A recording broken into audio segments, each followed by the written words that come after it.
Alors, je ne sais pas ceux qui parmi vous suivent Psychodélique et ceux qui ne le suivent pas. Je pense qu'il y en a beaucoup qui le suivent en tout cas. Mais je pense que c'est un sujet important qu'il faut aborder, et surtout sur cette chaîne. Moi, en plus, me prétendant de gauche, j'avais envie de vous partager un petit peu mon avis sur la question, parce que j'ai eu un débat avec ma copine sur la fausse gauche, et justement, je voulais un peu vous partager les réflexions qu'on avait pu avoir suite à ce débat. Alors comment ce débat est parti, je vais remettre vite fait le contexte pour ceux qui n'ont pas vu. C'est avec cette vidéo de Psychodélique que je ne vais pas vous montrer, ni même des extraits, parce qu'en réalité, c'est toujours un petit peu la même chose et c'est toujours des cons qui font les cons.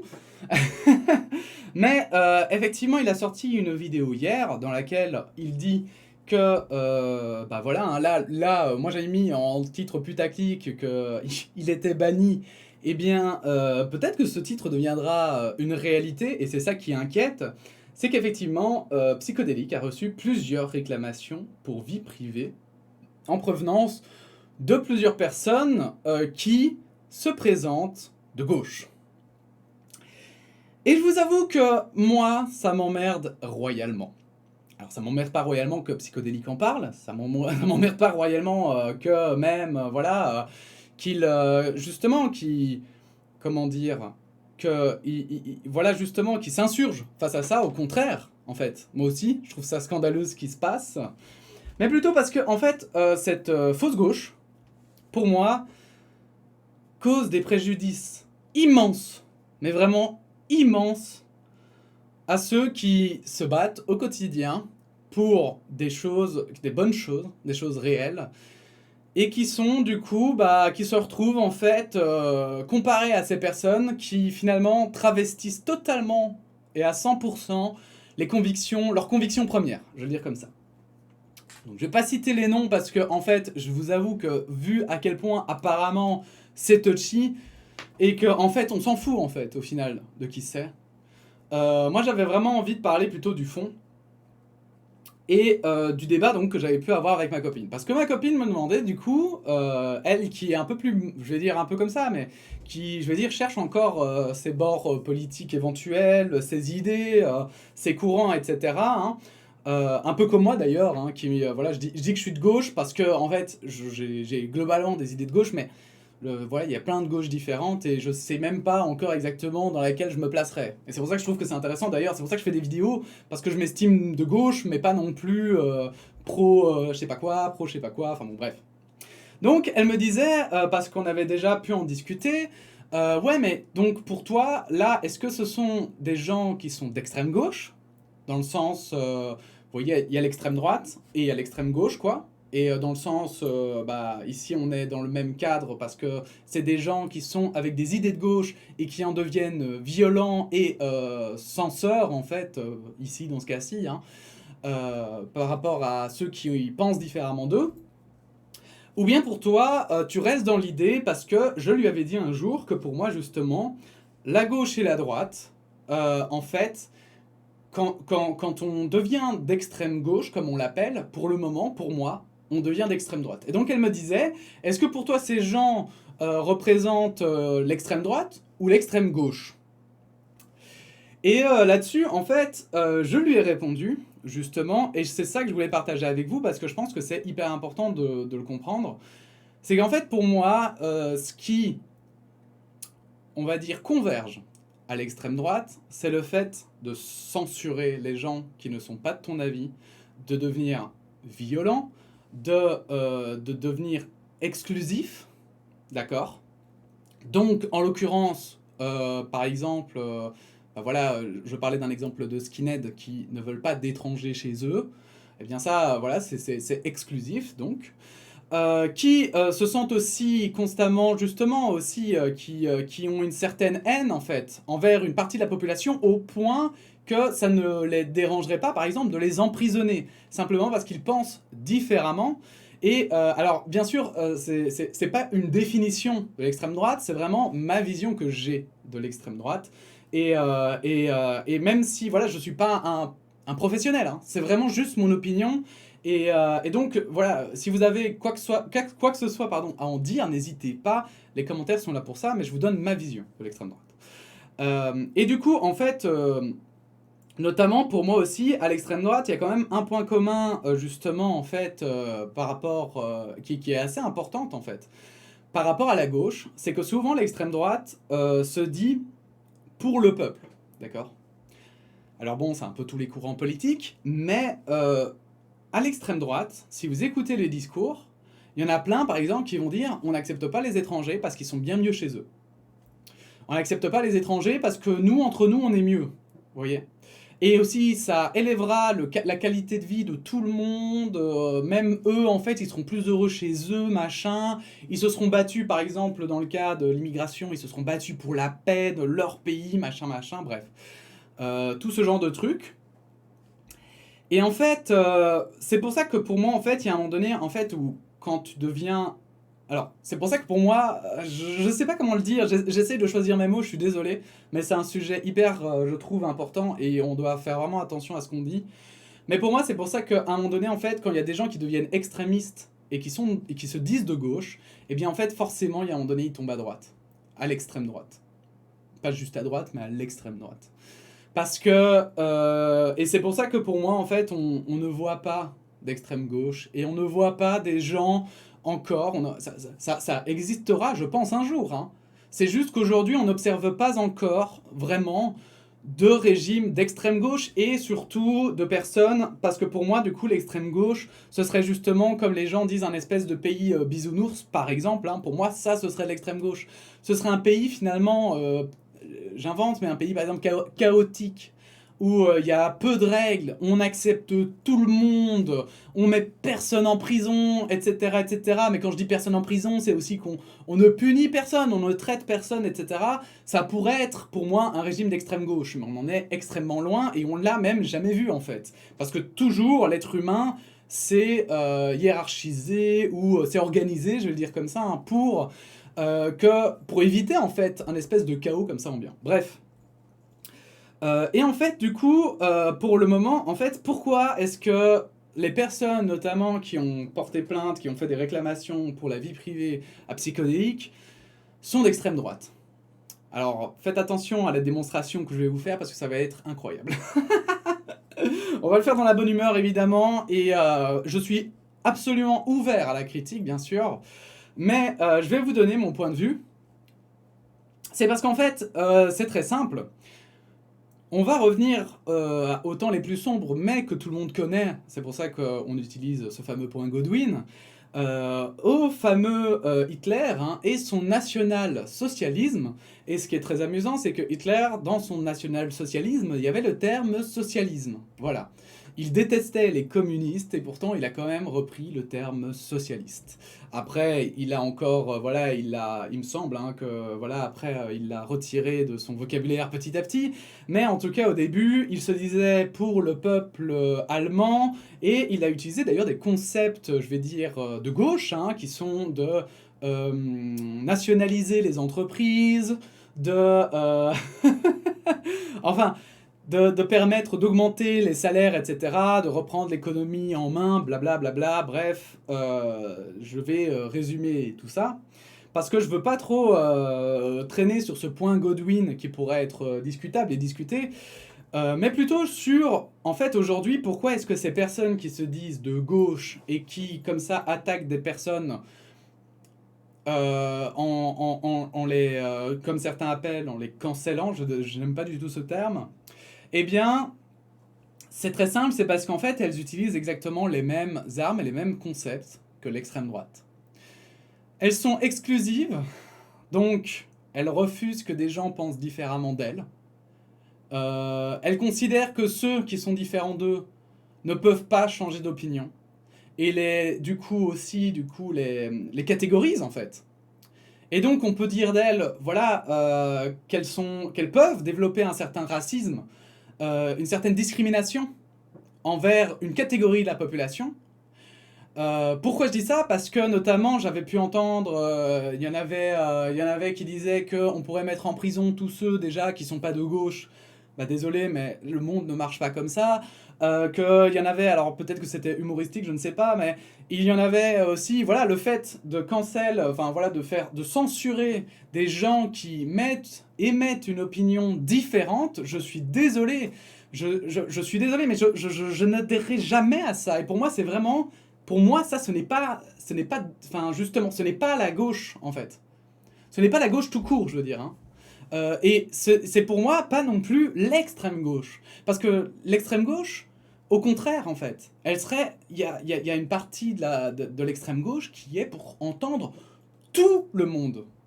Et pour moi, c'est ça l'extrême gauche, en fait. C'est vraiment rentrer dans un espèce de naïveté comme ça, que tout le monde peut être gentil et que voilà, les terroristes, faut aussi les écouter et faut aller les interviewer et peut-être on peut trouver des solutions. Non, les terroristes, une fois qu'ils commettent des attentats, ce sont des malades. Ce sont des mecs, ils ont franchi une limite et ça devient de la psychiatrie presque. C'est même plus du débat en fait. Ces gens ne débattent plus. Et, euh, et en fait, c'est pour ça que ça m'énerve d'entendre que, voilà, alors, ça m'énerve. Je comprends que Psychodélique soit fâché contre ces personnes et qu'il parle de la gauche, mais ça m'énerve de l'entendre, en fait, parler de la gauche comme ça, parce que c'est pas la gauche, pour moi. Et je pense que c'est pas la gauche pour plein de gens de gauche. Et vous voyez, ces personnes qui disent qu'elles défendent les transgenres, les LGBTQIA+, hein, mais qui après, en fait, en deviennent discriminants envers les hétérosexuels. Vous voyez ce que je veux dire? C'est qu'en fait, celles-là deviennent plus d'extrême gauche. C'est de l'extrême droite, en fait, que d'accepter une partie de la population tout en rejetant une autre et en lui mettant dessus tous les problèmes de la société. Vous voyez? Il y a une différence entre se dire, ok, effectivement, nous avons une vision dans la société qui est hétérosexuelle et nous avons eu une espèce de propagande hétérosexuelle pendant des années et maintenant il faudrait bien arrêter cette propagande. Il y a une différence entre dire ça et surtout, et c'est ça qui me choque un peu, c'est dire ça et carrément dire ah ben non, du coup tous les hétérosexuels ce sont des connards parce qu'on peut pas être hétérosexuel parce que non mais stop. Et à un moment donné genre ça c'est pas être ouvert à la discussion. Il y a des gens qui se sentent hétéros comme il y a des gens qui se sentent homosexuels comme il y a des gens qui se sentent filles, des gens garçons et ce que vous voulez ça enfin je trouve en fait voilà ça on s'en fout en soi. Mais c'est juste que chacun doit pouvoir s'accepter comme il est, et on doit pouvoir accepter d'écouter aussi, justement, les opinions des partis opposés à nous. Et ça veut aussi dire écouter la droite. Moi, par exemple, je suis donc de gauche, je me dirais de gauche économique, en fait, surtout. Mais ça m'empêche pas d'avoir des discussions avec des gens qui sont de droite économique, et on a des discussions passionnantes, et d'ailleurs, penser qu'une seule solution est la bonne est une erreur fondamentale. Une erreur fondamentale, parce que on n'aura jamais la solution. Par contre, on s'approchera le plus de cette solution avec un grand C grâce à justement nos mélanges de réflexion, de pensée, de valeurs, et c'est comme ça qu'on avancera en fait. Et on combat pas le racisme en mettant tous les racistes en prison. On combat le racisme en éduquant les gens et en disant qu'en fait, finalement, quelqu'un d'une couleur de peau différente, mais putain de merde, c'est le même que toi, c'est juste que t'es frustré dans ta vie, par exemple. Enfin, on peut peut-être pas le dire comme ça, mais ça peut être une frustration personnelle et du coup t'as rejeté la faute sur une partie de la population. Ça peut être dû à l'histoire de ta famille, j'invente, hein, mais ça peut être dû à un trauma, ça peut être plein de choses. Mais il faut trouver ces choses. Et oui, c'est difficile. Et je l'admets totalement, c'est difficile. Mais pour moi, c'est la voie qui est... c'est ça, en fait, pour moi, le progressisme. Le progressisme, c'est de trouver ce qui n'a pas encore été trouvé. C'est pour ça qu'on parle de progressisme. Et pas de conservatisme. Dans le conservatisme, il y a conservateur. Pourquoi? Parce qu'en fait, on considère que ce qu'on a déjà essayé, il marchera plus tard. Alors que, et en soi, voilà, je vais même pas critiquer les conservateurs parce que je peux comprendre qu'on puisse penser que, moi j'ai pu le penser, qu'à certaines époques, des systèmes qui étaient bien mais n'était pas adapté à l'époque, pourrait marcher chez nous. Mais le progressisme, c'est quoi? C'est de prendre des systèmes qui ont été pensés, par exemple, hein, mais qui n'ont encore jamais été appliqués, et d'essayer de les appliquer en fait. Alors c'est pas forcément que des concepts complètement inventés et farfelus, hein. Je veux dire, ça peut être aussi des concepts qu'on a pensés par le passé, mais qu'on n'a jamais pu mettre en place de la bonne manière, ou des trucs comme ça. Et en fait, c'est ça qui m'énerve, c'est que dans progressisme, il y a progrès. Pourquoi? Parce qu'en fait, on essaye d'imaginer quelque chose de nouveau. Et je crois qu'en fait, les conservateurs et les progressistes, moi j'ai toujours vu ça comme ça, sont tous les deux hyper importants. Il faudra toujours des conservateurs et il faudra toujours des progressistes. Pourquoi? Parce que les conservateurs, en fait, ils vont faire poser des questions aux progressistes, parce que quand tu deviens un progressiste, tu peux très vite partir en couille, justement, et commencer à te dire, bah tiens, on va faire une cité dans les nuages, parce que dans les nuages, il fait trop beau, on n'aura que du soleil, et c'est trop bien, quoi, tu vois. Et en fait, les conservateurs, ils vont te poser la question quand même si j'avoue qu'il y a un côté assez énervant chez les conservateurs, qui est toujours que c'était mieux avant, hein. Et ça, c'est, je trouve, un côté que les conservateurs devraient retirer, mais il y a toujours ce questionnement autour de, mais attends, parce que si on n'a jamais été dans le ciel, pourquoi on n'a jamais été dans le ciel? Pourquoi est-ce qu'en fait on devrait aller dans les nuages? Est-ce que ça a un vrai intérêt d'aller dans les nuages? Est-ce qu'on n'est pas mieux sur Terre en fait? Et en fait, voilà, par exemple, dans la conquête spatiale, on pourrait parler des gens qui disent qu'en fait, on est bien, faut pas rêver, on est bien que sur notre planète. Ce sont un peu les conservateurs, en fait, du futur. Quand le débat se lancera de est-ce qu'on va aller sur une autre planète ou est-ce qu'on reste ici et on prend soin de notre planète, il y aura ce débat. Et je pense qu'on pourra... Alors, on ne parlera jamais en ces termes, mais en soi, c'est une sorte de conservatisme de se dire bah non, on bouge pas de notre planète, c'est quelque part où on est extrêmement bien et il faut pas commencer à aller flinguer d'autres planètes ou je sais pas, enfin, il peut y avoir plein d'arguments.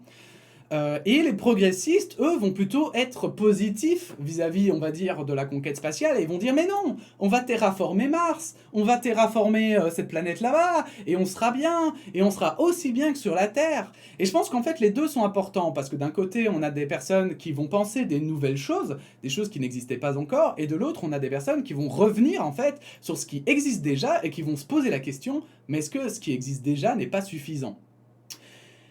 Et donc... je reviens à ce que je disais, d'accord? Parce que pour moi, c'est vraiment, j'en parle parce que c'est aussi vraiment pour moi le principe même de cette chaîne. C'est qu'on combat pas que, voilà, c'est pas parce que je suis de gauche que je vais combattre la droite, par exemple, en fait. On combat en fait tout, pour moi, hein, il faut combattre toutes les personnes qui partent en vrille. Il y a des gens de gauche qui partent en vrille, il y a des gens de droite qui partent en vrille, l'extrême droite, l'extrême gauche, ça dépend parce que, voilà, justement, je pense que l'extrême gauche, c'est plus discutable que l'extrême droite, très sincèrement, mais je crois qu'on aura l'occasion d'en reparler si un article arrive d'ici là. Mais ce qui est certain, c'est que toutes les personnes qui sont, par exemple, ultra-violentes, autoritaires, dictatoriales, et qui tombent justement, je vais le dire comme ça, mais dans cette extrême droite, qui n'accepte pas certaines personnes, qui se veut exclusive, discriminante, et qui commence à censurer les gens, qui parle, parce que ici quand même, on censure quelqu'un, qui lit des tweets. Moi je lis des tweets. Moi je dis des choses parfois aussi, ici, sur internet. Est-ce qu'on va me censurer parce que quelqu'un me reprend? Non. Parce que ce sont mes paroles, et normalement tu assumes ce que tu dis. Normalement aussi, hein, justement, tu fais en sorte hein, d'être poli et courtois. Ça, c'est autre chose. Mais je pense vraiment que je peux comprendre que parfois, bah, il y a des moments qui sont plus durs parce que tu te fais harceler, que peut-être dans ta vie ça va pas très bien, que tu es triste ou quoi que ce soit. Moi, voilà, en ce moment c'est extrêmement dur. Je dois chercher du taf dans tous les sens et j'ai quasi pas de thunes. Mais voilà, ça n'empêche pas en fait d'essayer de garder la tête un peu froide, d'essayer de quand même hein, garder ses valeurs, qui sont que, voilà, moi je pense que malgré tout, ceux qui insultent, ceux qui sont violents, et cette fausse gauche, voilà, parce que ce sera quand même le titre de cette vidéo, cette fausse gauche hein, qui veut censurer tous ceux qui pensent pas comme elle, parce que elle a, elle, les bonnes valeurs, et elle, en fait, elle sait ce qui est bon, eh bien, je suis désolé, mais il faut aussi, en fait, la combattre, et il faut pas tomber là-dedans. Il faut jamais tomber là-dedans, parce que si tu tombes là-dedans, après, c'est extrêmement difficile d'en sortir, Et surtout, en fait, plus c'est vraiment, moi je vois ça comme de l'enfermement, et tu t'enfermes de plus en plus, et tu t'enfermes dans des cercles qui sont toxiques pour toi. Et moi, tout ce que je souhaite aux personnes d'ailleurs qui attaquent Psychodélique, parce que Psychodélique en vrai, moi je crois que bon, il perd sa chaîne, ok, il sera triste, on sera tous tristes, qui le suivons et qui aimons ses opinions, dans le sens on aime qu'il donne son opinion et pouvoir débattre, etc. Ok, ce sera triste. Mais Psychodélique, il l'a toujours dit, il a un boulot et tout, il s'en fout en soi. Enfin voilà, c'est dommage et puis tant pis. Mais je pense qu'en fait, les personnes qui attaquent comme ça simplement quelqu'un parce que il argumente et il donne son opinion, bah en fait, je pense que elles s'enferment vraiment dans quelque chose de très dangereux, qui sont complètement contraires aux valeurs qu'elles veulent défendre, et qu'elles s'en rendent pas compte, et qu'elles commencent à aller dans une pente extrêmement glissante, et qu'elles devraient vraiment se remettre en question, parce qu'elles risquent, à un moment donné, vraiment de se retrouver dans des cercles où elles vont se rendre compte qu'en fait, c'est pas du tout les cercles qu'elles voulaient défendre au départ, quoi. Bref, je sais pas si tout ceci est très compréhensible. Je vous avoue que je fais vraiment la vidéo comme ça, un peu en mode YOLO. Et je viens de faire 1 heure de vidéo sur l'Afghanistan, donc c'était un peu difficile de tout structurer. Mais n'hésitez pas à donner votre opinion en commentaire, évidemment. N'hésitez pas à liker et à partager cette vidéo et à vous abonner si vous avez trouvé évidemment cette vidéo intéressante. Et puis sinon, on se dit à bientôt pour de nouvelles actualités. Et bon, bah écoute, Psychodélique, si tu tombes sur cette vidéo, bon courage à toi, hein. Vraiment, sache que ben, y en a à gauche qui te soutiennent. Hein. La liberté d'expression, ça va pas que pour la gauche.